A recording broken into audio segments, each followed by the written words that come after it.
Hi, I'm Grace Girk, former emergency room nurse turned physician associate and mom to 5 active boys, equipping moms with tools for wholehearted living. Welcome to Skills for Moms.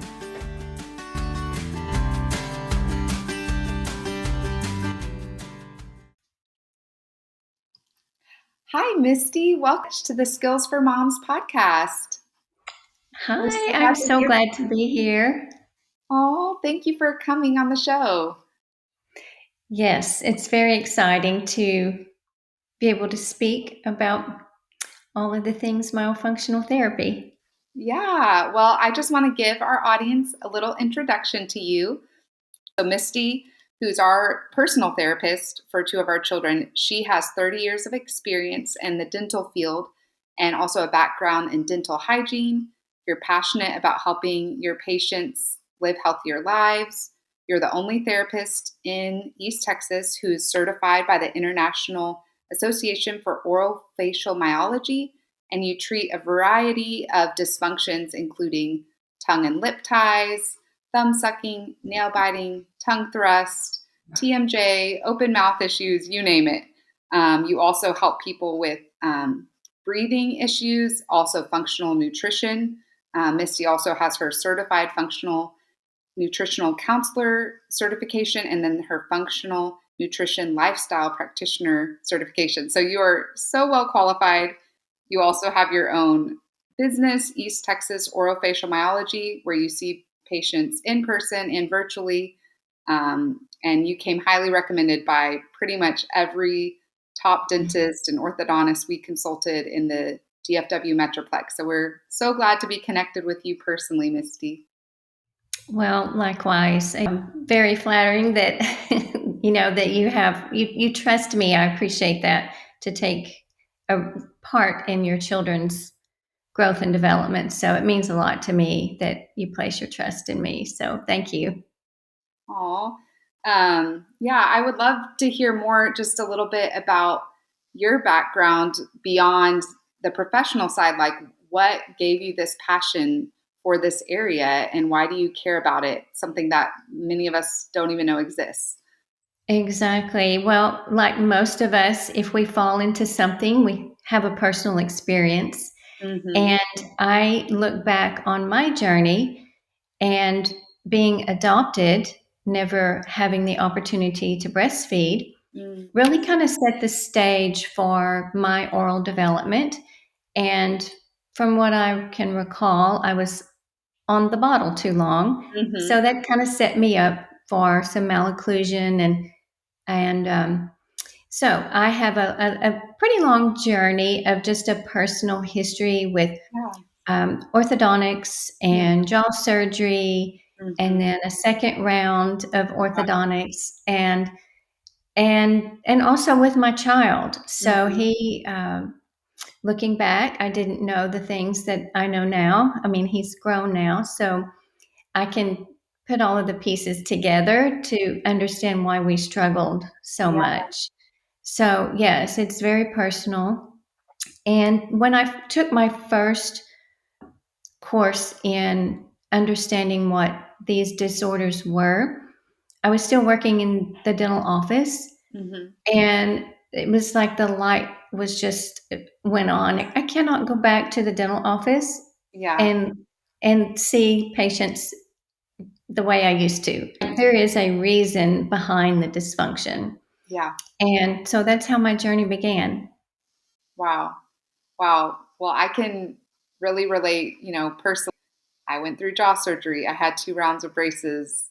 I was told I always mouth breathed and, no one knew what to do with that, and now looking back of seeing the full picture and seeing it in my kids of like, wow, I just needed some help and retraining that back then in the 90s, I don't think was out there or very few people knew what was lacking, I guess. Yes.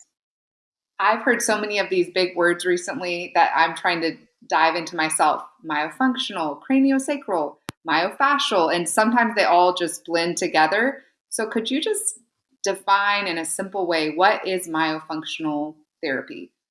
Yes, and that is so common because they do overlap.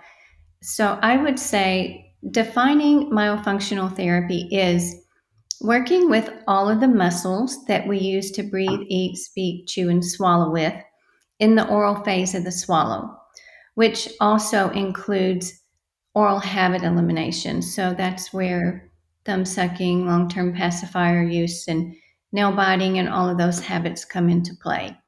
So it's retraining a, a neuromuscular pathway, because a lot of times these children or adults, they have an incorrect swallow pattern. So we need to correct that. And so we have to find the reason why the dysfunction is there to begin with. Mm-hmm. And craniosacral therapy is wonderful if we can incorporate that. I don't do that personally, Mm-hmm. but it is more of a very gentle, light touch to really reset the nervous system. And that can be very beneficial when, especially with babies, when they are having some oral dysfunction and feeding issues. But also, it is beneficial for adults too. So, the myofunctional therapy is more hands on, Mm-hmm. um, exercise based, active, and whereas the cranial sacral therapy is very gentle, Mm-hmm. a non exercise approach. Yeah, that makes a lot of sense. I mean, makes me think of, in the traditional medical world, you have, physical therapy, you need to maybe strengthen or retrain something after an injury or surgery, but then you also might need massage or something to support the training that you're doing. Um, Exactly. yeah, yeah, that makes a lot of sense. And you take care of both children and adults, is that right? Yes. Usually, when a child is ready for myofunctional therapy, I like for them to be able to do an exercise. If I ask them to do something, to really kind of understand and have, they be able to volitionally do what or mock what I'm doing or what mom is doing and just really kind of set them up. And then the older that they get, we can build on that and become a little bit more advanced. Mhm. But sometimes we start in stages, Mhm. a 3 or 4 year old is not going to have the same program that a 6 or 7 year old may. Yeah, that makes a lot Yeah. of sense. Hmm. Because I know as a mom, if you start seeing an issue with a young child, maybe even a toddler, where I'm thinking about like the white diet, where I don't know what happened, but now we're dealing with this with one of my children. He's 2, of like, he was eating more food and now he just wants chicken nuggets and pasta. What happened, or what did we do wrong? What would be your advice for a mom who's maybe in between, she there's the baby stage, but then there's the, 3 plus where you could benefit from therapy. What does a mom kind of in the middle time do? I think if we can find a way to make sure that they are able to chew Mhm. correctly and try to get away from any of the pouched foods or softer foods, Mhm. because sometimes those children, when they become picky, they're gravitating towards more processed Yeah. or softer foods. And Mhm. if we can encourage more chewing, that's really going to help to develop the jaws because muscle always influences bone growth. Mhm. And but sometimes, kids, they just kind of go through a little phase and maybe they're out of it. But we have so many different avenues. If it's true feeding, we can refer to a feeding specialist. Mhm. If it is a functional problem with maybe the tongue just can't gather and lateralize the food appropriately, maybe they come a little aversive to certain Yeah. textures. So sometimes it's maybe a phase, and then sometimes it needs to be looked into a little bit further.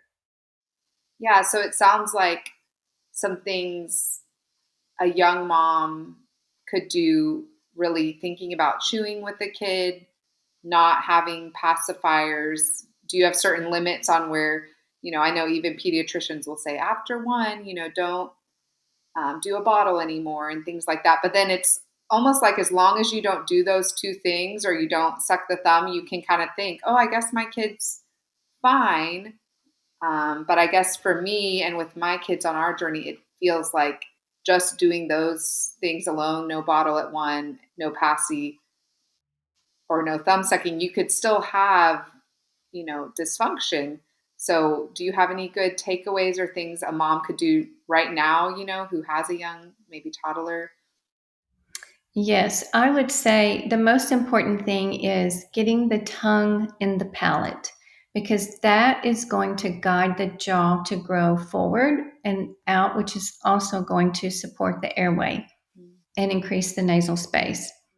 So if you're noticing that your child is mouth breathing, and I don't mean necessarily really wide open mouth like we would think mouth breathing, like Mhm. Napoleon Dynamite type Yeah. mouth breathing, but even just a very slight open posture in the lips Mm, can signify that the tongue is low. yeah. And, it's hard because we're looking at our children every day, Mhm. and what we sometimes see as normal, it may be a dysfunction and we're not recognizing it because they've always done that. Yeah. And who's teaching us these things? Mhm. Nobody. I never learned all of these Yeah. things to look for. So I would say if the tongue is not able to lift in the palate, and that's kind of complicated too because some kids they just need a few exercises. They need a few weeks to really work on Mhm. getting the tongue to the palate. So if we just really focus on looking at kind of the red flags and how is their sleep? Are they restless? Um, One early clue for toddlers and babies is recurrent ear infections. Mm, So, in looking at the early feeding history, because if yeah. maybe they struggled with the latch, or Mhm. maybe mom was told, "Oh, here's a nipple shield," and okay, well, why does she need Right. that? There's a problem, there's a dysfunction or breakdown there. So, having a good suck swallow dyad is so beneficial for the eustachian tubes, and so those are a lot of the red flags that I look for when I'm doing the medical history Yeah. and, maybe having tubes placed and just Mhm. chronic upper respiratory infections because they're not able to use the nose and warm and humidify and filter. And, all of that is like a domino effect with the Yeah. adenoids flaring up. And, Mhm. I know you're aware of that with your background and Yeah. seeing that with in working with the ENTs and, the tonsillar tissue. And we really need the lip closure for so many things in creating the nitric oxide that's so healing to our body. Yeah.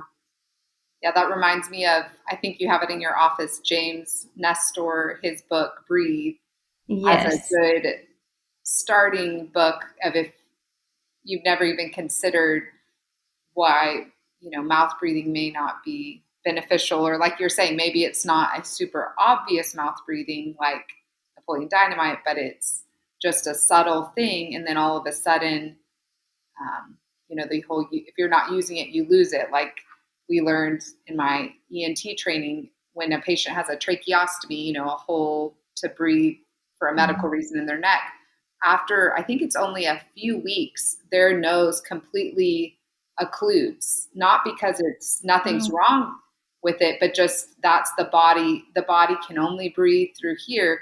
And so there's no reason for the body to keep the nose patent.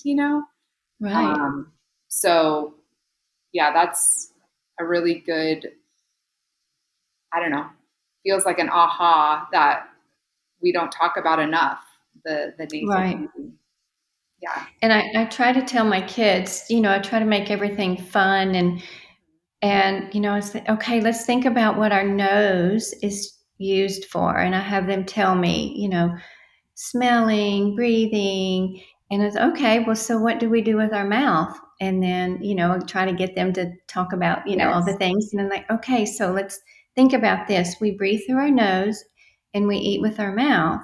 we don't eat with our nose and breathe through our mouth. Yeah. So trying to get on their level Yeah. to have them more aware. Hmm. And so that's a little tricky too. So I think moms can just start observing their child when they're unaware, when they are asleep Hmm. um, at night, but also in the car seat or when they're on the couch watching a movie or when you're reading with them. Hmm.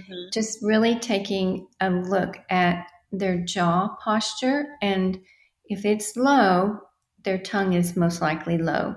Hmm. And Yeah. then for a mom who she realizes that, what does she do from there? How does a mom know, okay, I just need to kind of try to do nasal saline, try to help my child, keep their tongue on the top of their mouth versus I need some extra help from someone like you. Right. Well, one of the things that I love is just making sure that the child knows how to blow their nose. We Hmm. do a lot of nasal hygiene in here, and I'm kind of surprised at some of the kids that are a little bit older that actually really cannot clean their nose well.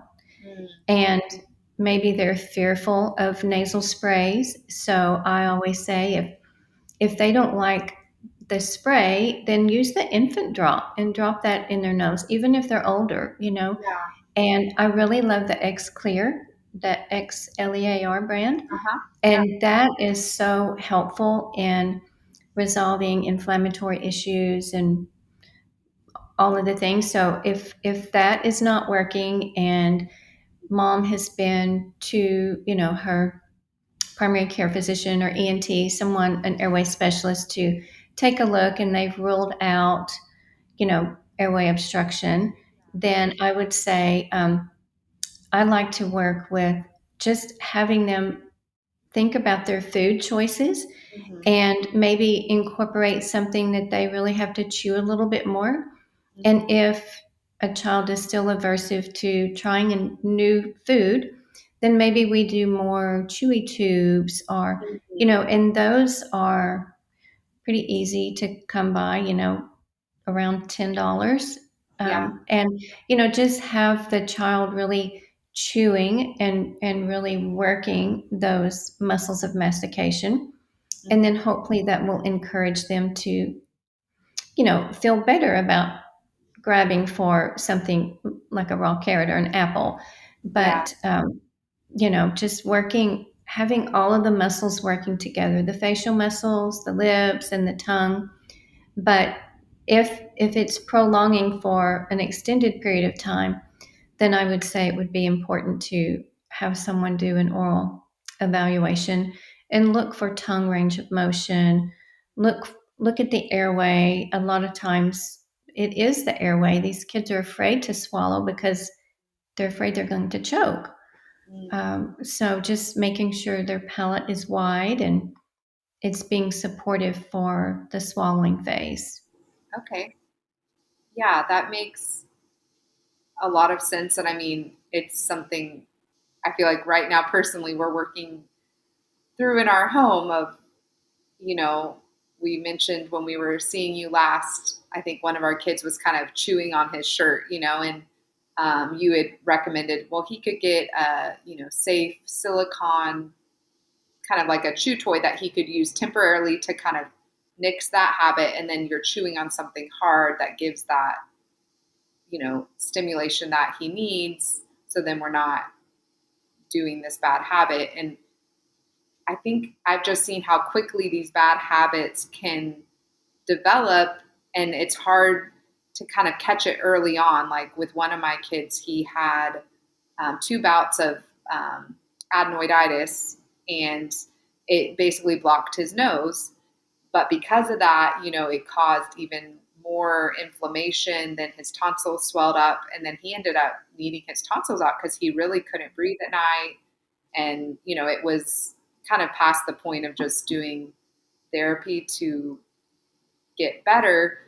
But I still look back on that and I'm like, man, it just felt like a big snowball of like one thing's happening and then picky eating, and sometimes it could be hard to just notice it when it's small, I guess, or with babies, like, you know, how can we, besides not doing the pouches, how can we with a baby help develop that strong jaw so they want to eat harder foods when they're able to?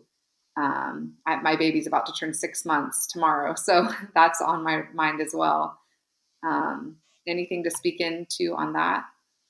Well, I don't really work with the babies, but I Yeah. will, kind of help advise and guide moms. So, in our culture, we may be a little quick sometimes, and it may not be by choice, it may be out of necessity to not breastfeed for longer. Mm. Um, you know, it's something that is very helpful and supportive. And then maybe getting into, like you were saying, the little chewy tubes. I really love utilizing the Myomunchie.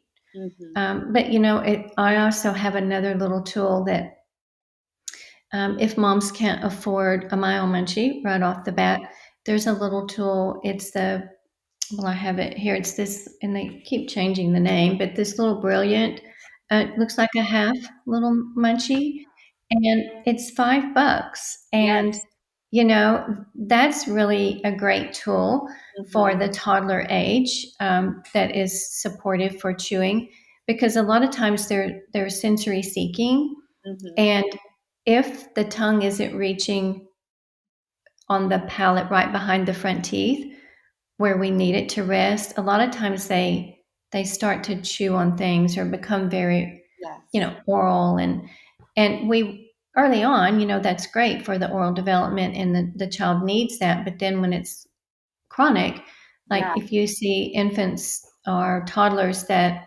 just are hand to the mouth all the time, and their lip stays rolled out and their lips are apart, Hmm. as they age, they may continue with that oral posture, and at 4, they still have the same mouth shape and jaw shape as they did when they were a baby with their hand in their mouth.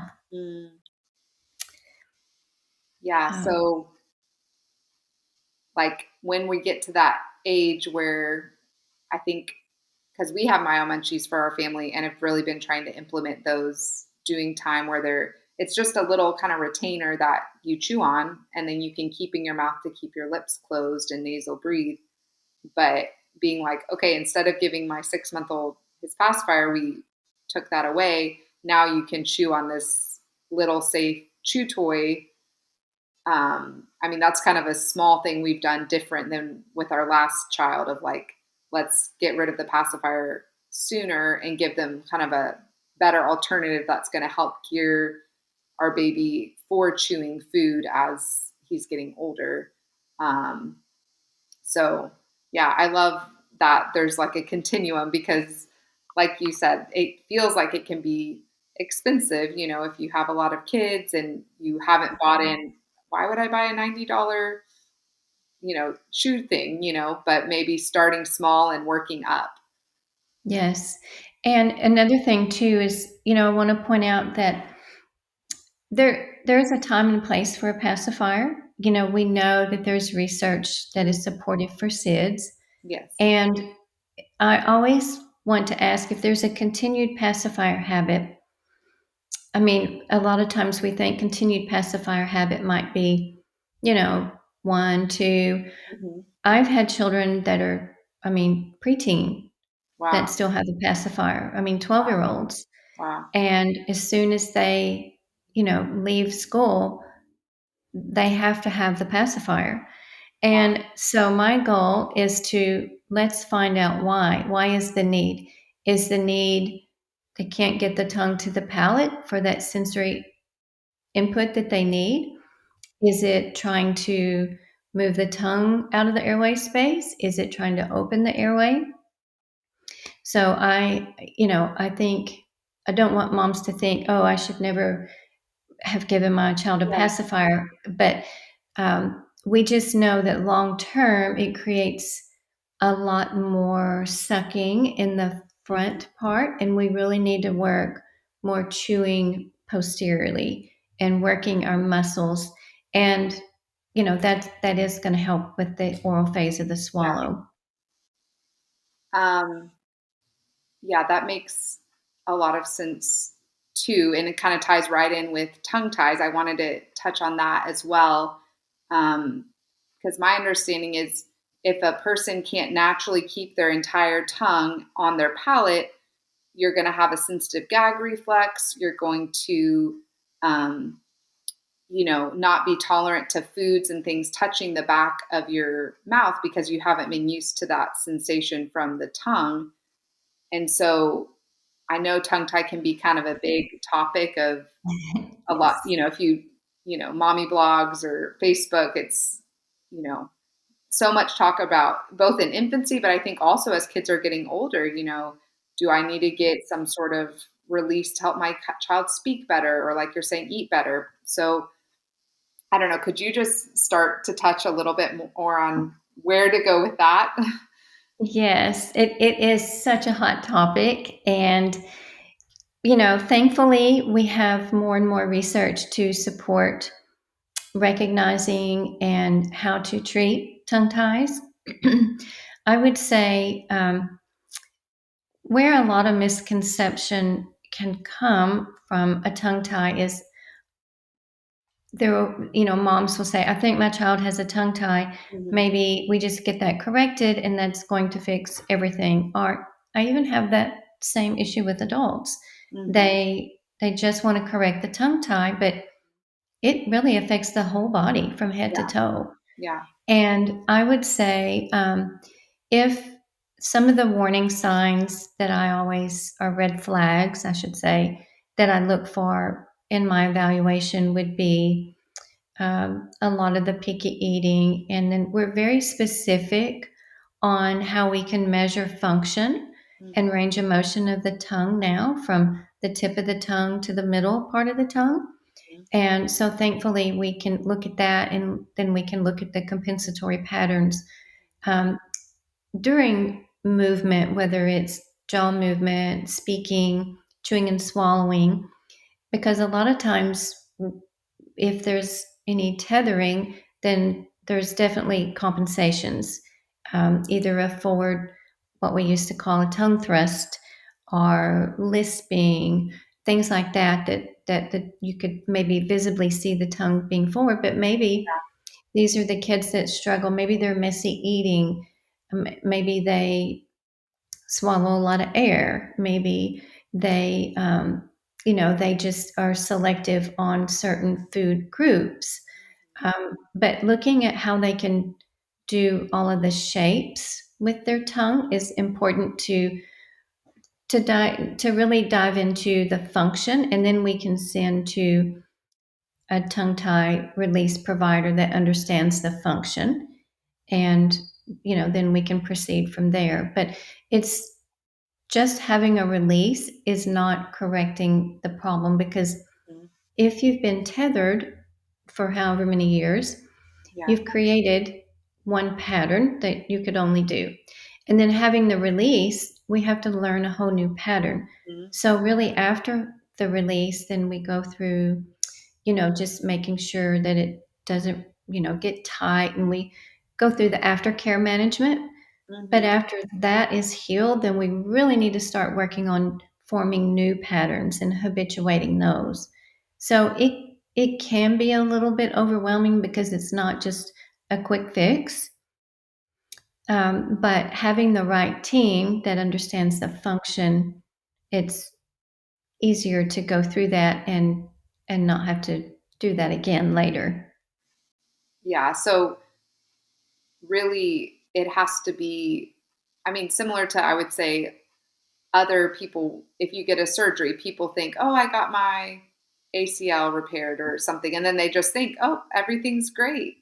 But the reality is, a surgery doesn't just, or you get your gallbladder out for gallstones, but that doesn't deal with the reason you got gallstones to begin with or why the ACL got torn. And so you have to have that therapy and support to really learn how to keep your tongue in a whole new place and learn those new patterns. Yeah, that makes sense. Yeah, I know when my mom, it was kind of a fringe thing, but when I was getting ready to possibly get jaw surgery in high school, there was this tongue therapist in town. And so I started going to this tongue therapist. Here I'm like a teenager to like learn the tongue on the spot and doing all these different tongue exercises. And I think the hope was like, well, maybe that will just, make her jaw be the right size and not have Mhm. the open bite now. And I think at that point it was probably a little bit too late, but the things I learned have still stuck with me, of like waking up in the middle of the night and being like, is my tongue up, and I have gotten in the habit personally of, because my mouth, if I don't mouth tape it at night, my mouth will just kind of drop open. And so something like a little piece of silk tape has helped me to just keep my tongue in the right position for sleep, at least. Right. Yes. So the tongue, I always tell, especially the kids, it's like, I want your swallow pattern to be your built in myofunctional therapy forever. Mm, Because if you are swallowing roughly 2,000 times a day, we need it working to our advantage and not working against us, wow. because there again, form and function and muscle always outweighs the Hmm. bone. So if we're hitting it correctly, we're going to be supportive. Yes. And that's very, very true for orthodontic Hmm. therapy, orthodontic treatment that they've had, because your tongue and your lips really are your built in retainers. Because there are so many times that you can, or you probably know somebody that has relapsed or have Yeah. an open bite after braces. Well, the function most likely wasn't corrected Mhm. prior to that. And, just there again, the swallow pattern, but equally the resting posture. So Yeah. if the tongue continues to stay low, Mhm. that's not supporting the upper jaw Mm. and the lips. Yeah, because it's basically our tongue. I was taught by Dr. Caps, our son's orthodontist that you work with, the tongue's really what's expanding your top jaw, right? The Exactly. maxilla. And so it doesn't matter genetics as much. It's up to your tongue to give that maxilla the expansion. Our lower jaw has some genetic component. There's people that just naturally have a bigger lower jaw, but at the same time, when our tongue is up, it helps, is that correct, to bring the jaw out in a good Yes. form? Yes, because if you think about, your tongue is the guide Mhm, for forward development and then the lateral expansion. mhm, And our teeth, they always want to come together. So when they want that occlusion, they're looking for one another. So if we are expanding and growing and guiding the jaw in an appropriate manner for airway support, then the lower jaw is going to come up too, and it's mhm. going to meet. So if we really had good function and chewing patterns and nasal breathing, we could really offset a lot of the myofunctional disorders and the dental crowding and the need for a lot of orthodontic Yeah. treatment later. I've been joking with my kids recently. We try to get them to eat an apple a day. It doesn't always happen, the whole old saying, an apple a day keeps the Yes. doctor away. But I'm like, I wonder if it's more about the whole apple. Like, is it because of the nutritional value of the apple, or is it like the biting? Is that saying, but I don't know, the more I've looked into this, I'm like, maybe it's not just, the micronutrients and macronutrients that we're taking in, but how we consume it. If it's all smoothies, which smoothie's healthy, but we can't get all our nutrients through a smoothie like in Wally, where they're going around with their like smoothie hamburgers. Yes. Yes. It's like we want to Yes. do No, that. it's true. Say that No, again. I think you're right. I think it's all the above, because we want them to be able to chew, a good 20 times, maybe 30 times before they're ready to swallow. Yeah. But also, if you think about, like you were saying, that the micronutrients in an apple, the all of the polyphenols and the antioxidants in an apple. I think there's like over 400 Wow. versus if you were to take, an isolated vitamin, you're not getting all Hmm. of the synergy with all of those phytonutrients working together. You're getting bits and pieces of that Yeah. in a laboratory made. So Yeah. I think it's, you know, underrated what an apple can do for you. Yes. Yes. Do you want to just shift gears a little bit to share a little bit more about your nutritional piece and what you can offer with your, is it called food first approach? Yes, Yeah. yes. Thank you for asking. I realized that so much of what we do as myofunctional therapists is talking about the chewing and the swallowing because that is so important. And when we have a dysfunction with mouth breathing, we also have a disruption with the oral microbiome. Hmm. Well, also that nasal microbiome and everything, is one track. So we have the gut microbiome, Hmm. and there's so much information now, and people are hearing about all the time Yeah. probiotics for your gut. But we also need probiotics for the upper tract Wow. too. Wow. I And didn't think about that. if we have anybody, no matter what age, if you are mouth breathing a lot, maybe you're more susceptible to decay Hmm. because of the pH challenges. Hmm. Maybe there's a little nocturnal reflux. Hmm. And, it's not because you ate a greasy piece of pizza, Hmm. it's more of that airway and that vacuum that kind of pulls. And so I actually, when I was in hygiene school, I really, really loved the nutrition piece of that. And I realized just through my own health journey, being a cancer survivor, for a long time now, Yeah. I really wanted to support my body with Yeah. what I put in and on my body. Anyway, but it just really coincided with what I'm doing here Mhm. with no matter if it's a child or an adult, and looking at the body as a whole and looking at the whole timeline from Yeah. prenatal history to birth to childhood diseases, all of the things that can be triggers or traumas that we've had that may lead to if we've been diagnosed. So I'm not looking at the diagnosis, I'm looking at the terrain or the soil and trying to support that Hmm. so we can use food as medicine to help heal our bodies or to support our healing process. And a lot of the children that I see, they don't like to eat raw fruits and vegetables. Yeah. And so that's when I can help guide them to alternative methods to do that, but also helping to support their oral microbiome and their gut microbiome. Because if you have a child that's sick all of the time and they're constantly on antibiotics, we need to constantly rebuild that. Yeah. And we need to be supportive. So I've just kind of taken that piece, the nutrition piece, and folded it into what I do. But I also can separate it out, and I do work with clients for functional nutrition that we're not doing anything myofunctional. Yeah.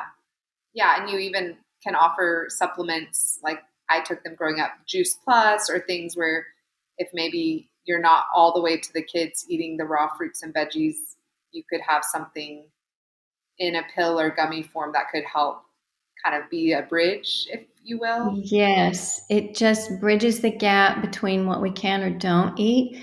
And the thing about Juice Plus that I love so much is that it's food. It's 100% food. It has over 50 gold standard research studies. So it's not an isolated vitamin. It's very, very thoroughly tested. The research institutions are just amazing, at top of the line institutions that have done their own research. And I've had a lot of breakthroughs with some children that have been on the white diet or very bland diet. And even my own son, we started him, he got to that phase where he wasn't allergic to anything that I know of, but you know, he would hear his friends talk about, Yeah. oh, I'm allergic to that and I don't want to eat that. And, Yeah. he only wanted to eat what his friends were eating. And Mhm. I'm like, well, so it became a challenge. And, you kind of have to pick your battles sometimes. And so I introduced the Children's Health Study where he could get the Juice Plus for free. It's Mhm. probably what you did too. Yeah. I don't know if you did it when you were younger, um, and I just didn't say anything. Sometimes he would be good about taking them, and sometimes not so good. But over time, the compound effect. I remember the days like, I think I want to take a salad to lunch. I don't Uh-huh. care what my friends think. And it just really, when you're giving your body whatever you're giving it, whether it's sugar or whole foods, it's going to crave more More of that. of what you're getting. So, and now they have a powder form where it's not necessarily a chewable gummy or a capsule, which most kids can't swallow. But Yeah. yeah, it's just been really great to be able to offer that. Yeah. It's kind of the same principle. I know they've done studies. If a woman eats really nourishing, nutritious foods when she's pregnant, the chances of a child, a baby, like being open to more diverse foods is greater. Or same with if babies get diverse foods when they're a baby, then they're gonna not have as much trouble probably as a toddler because it's like their Mhm. palate has experienced, like you're saying, like when you when you taste authentic foods, you don't like Pop Tarts or something like that. But Right. then if all you've grown up on is McDonald's and Pop Tarts, then it's hard to enjoy a fancy Italian, you know, made from scratch meal or something like that. Right. That's true. Yes. I know. And I don't know, you've probably seen in my office where I have the Happy Meal from Yes, 2008 still sitting on my shelf. The same, it looks the same as the day I bought it. that's It's crazy. just, it's crazy, a little petrified, but It literally no mold. can't can't go bad. It's that fake. Right. Yeah, Yes. and that's I feel like a whole nother topic of just food and there's so many. I know we touched on it when we were in person last of just with all these issues there can be a lot of mom guilt. Oh my goodness, the lights are shining, I realize my kid might have a tongue tie, or oh my goodness, we have some oral dysfunction. What kind of encouragement can you give to a mom who's starting to feel overwhelmed? Like, I didn't know that chicken nuggets and French fries for every meal wasn't ideal. What encouragement could you give to us? Yes. Well, first of all, I want to tell everybody there's no mom guilt because I would be first in line with a big neon sign, Yes. mom guilt, because I look back and just think that I only, we did the best we Yeah. could with what we knew. Okay. But when you know better, you do better.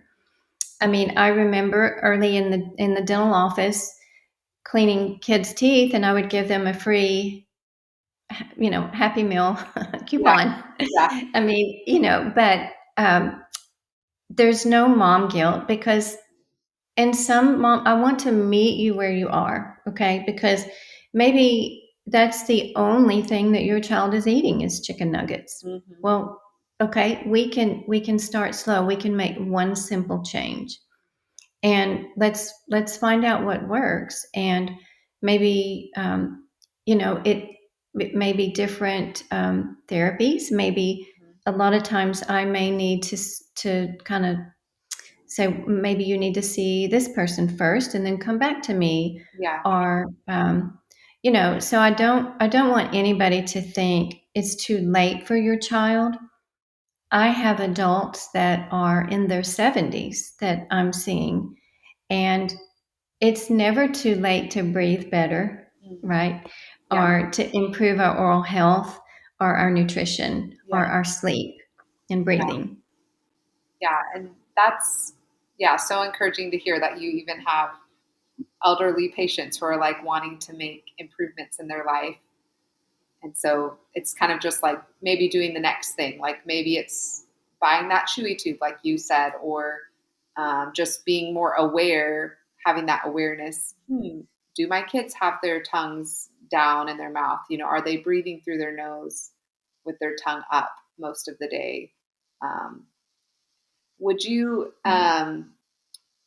let's see, just want to share as we're closing, just how people can reach you. We'll definitely include it in the show notes as far as people getting scheduled for myofunctional therapy. I know we live in East Texas, and you were kind of like, well, you're like the best, one of the first in Texas, but you were kind of like our only option, and we didn't want to have to drive to Dallas, to do therapy. And so we were so thankful for your help, but maybe even how you could reach women who are more rural or don't have all those options that a big metroplex has. Absolutely. So I do like to give options because we have we talked about good, better, and best. Mm-hmm. And if maybe all you can do is come see me for just a consultation and get a little bit of guidance of Mm-hmm. what you can do at home to help. Yeah. Maybe your child is a thumb sucker, but you just really can't make the little habit program work. I can Mm-hmm. help direct you in things that you can do. Maybe adding on to that would be adding the Myology or a little therapy tool, and then from there is helping you find maybe a pediatric dentist or an orthodontist focused on airway or tongue ties, Mm-hmm. one of the specific providers that you need. And allowing you to have the knowledge of what's out there so you're better equipped to make a decision of what you can do and what you can afford and your time. I, am certified through the international, the IAOM. And if you go to the IAOM.com, and we'll put that in the show notes, I know you'll have that in there. Mm-hmm. There's a list of all of our therapists, Okay. and I just think it's important because being certified just adds another layer because it really took me a good year and a half to become certified because we're doing a written evaluation with all different phases of cases in therapy, and then we are doing an on-site with clinical observation and really learning how to use our critical thinking skills. Mm-hmm. So every child that I see is not a cookie cutter approach. Mm-hmm. There are basics that everybody needs to know, yes, but I really try to individualize that. So my website is the East Texas Orofacial Yes. Myology, and I'm on Instagram and Facebook. Uh, and then just going to the main IAOM website, Yeah. if you aren't close, Mm-hmm. that can help guide you. And or you can call me and I can help. Maybe if I know somebody in your area, since I've been around for a long time, I know a lot of the Yes, you're a therapists, great so resource. Yes.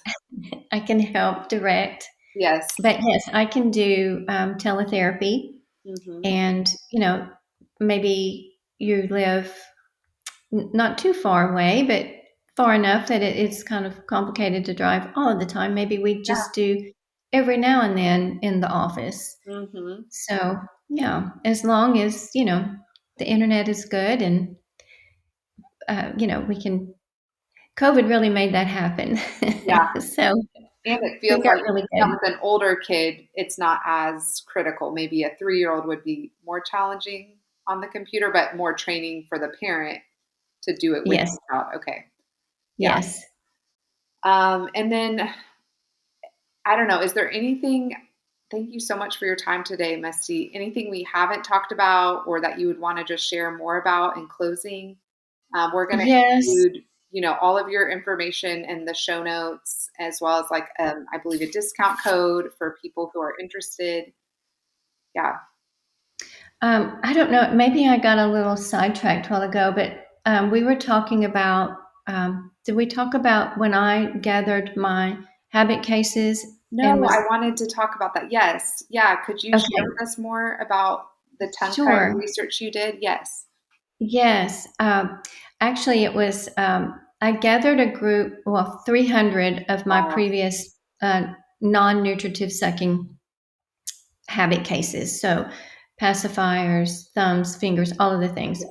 And I really wanted to know what was the dominating factor driving that. Was it Mhm. tongue tie? Was it airway? Because generally, if the tongue isn't in the palate correctly and they're in their mouth breathing, it's usually tongue tie or airway related. So I was really curious and I was doing a presentation, so I wanted to gather that information.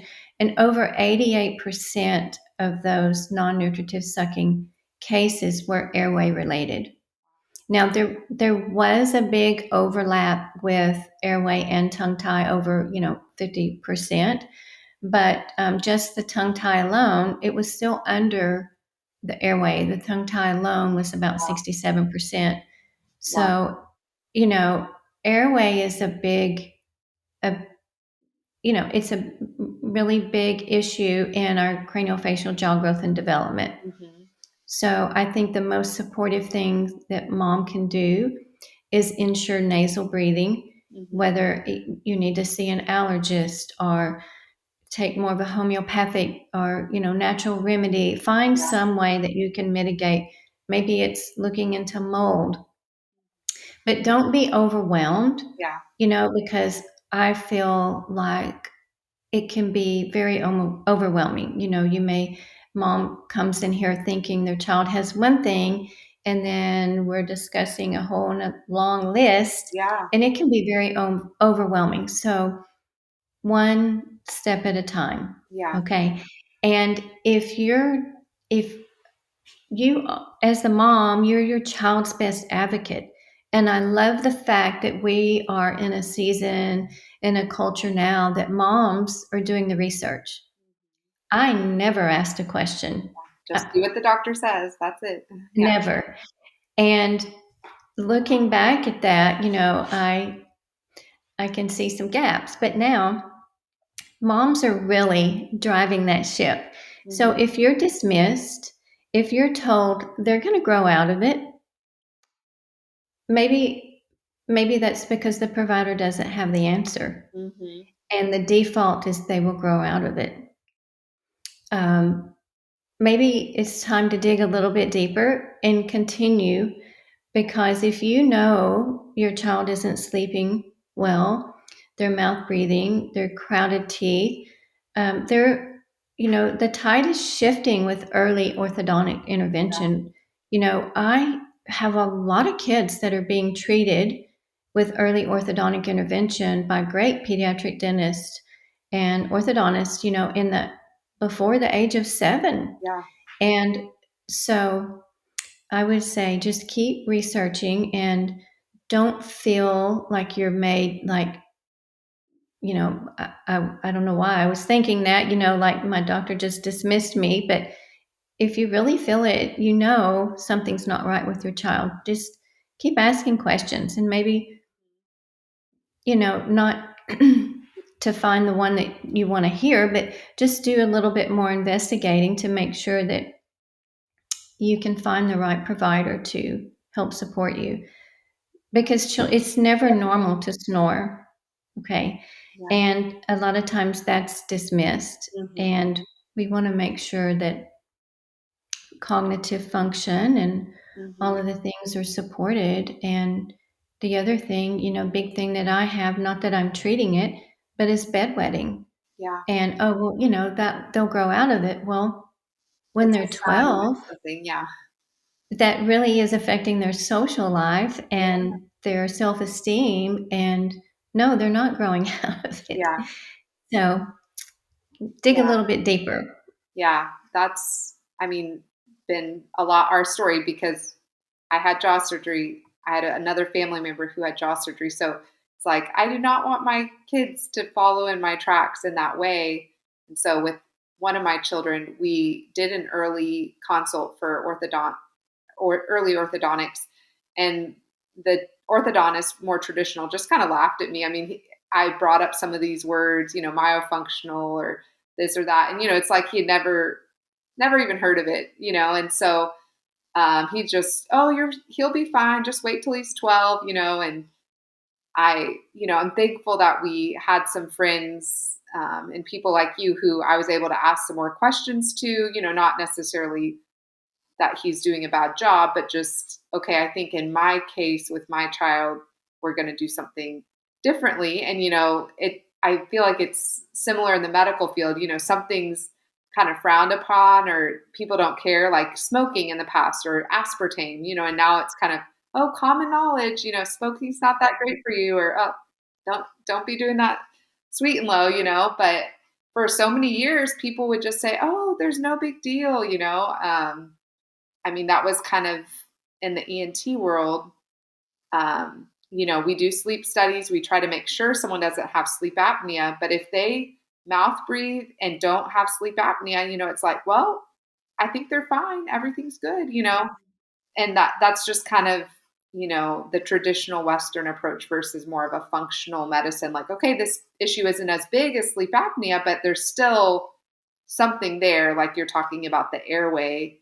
And it seems like that is becoming just an increasing area of, as a society, we need to like wake up and like look into it, right? For adults and children. Absolutely. And especially when you're taking your child in for their cleaning, they Hmm. should be doing an airway exam, Wow. just like we do a cancer screening. Yeah. You're looking at the same tissue. You just maybe need to ask a few more questions. Hmm. Wow. So, and a lot of people, it's true, professionals, medical dental, they've never heard of myofunctional therapy. So maybe they think, oh, this is just some new fad. Yeah. But it actually started in the early 1900s with an orthodontist Wow. recognizing form and function, like Wow. something's not right here with the tongue and the mouth Mm. breathing. So it has been around a very long time. Well, the IAOM has been around. I mean, we've celebrated 50 years Wow. of training therapists. That's amazing. It's just very Public awareness. small Yeah. group, but now we have many, many more that are being trained. And hopefully now with the way social media is, there's so much out there now that it's more accessible to learn these things. But yeah, we just still need to keep talking about it and going back. And I always tell my families, it's like, go back and share with your primary care or your pediatrician Yeah. and let them know the things that we found because I would Yeah. love to have a conversation with them. Yeah. Yeah. Yeah. Again, that bridging the doctors or specialists aren't the enemy and the natural alternative therapists aren't either. It's like we need that bridge of connection. And I know you are doing that so beautifully in your practice. You take care of medically complex children and you're able to really navigate that nuanced care where you're giving that individualized specific approach that is different. It's not just a copy paste. And I really appreciate that about you, Misty, from our own personal Thank you. experience. And I hope our audience has enjoyed hearing from you as much as I have. And we will include all of that information so that people can reach out and connect with you coming up. So thank you Yes, so much. and maybe I have a little checklist that I will give you that you can kind of like a awareness checklist for moms to look. Amazing. Oh, thank you. That's, Yeah. yeah, having something quick to look at is a big help. Yes. So, yeah. Well, I'm honored that you had me on your show. I appreciate that. Yeah, It's thank always you. a pleasure. Oh, thank you so much, Misty. Well, have a great rest of your day today. Same to you. Bye. Bye.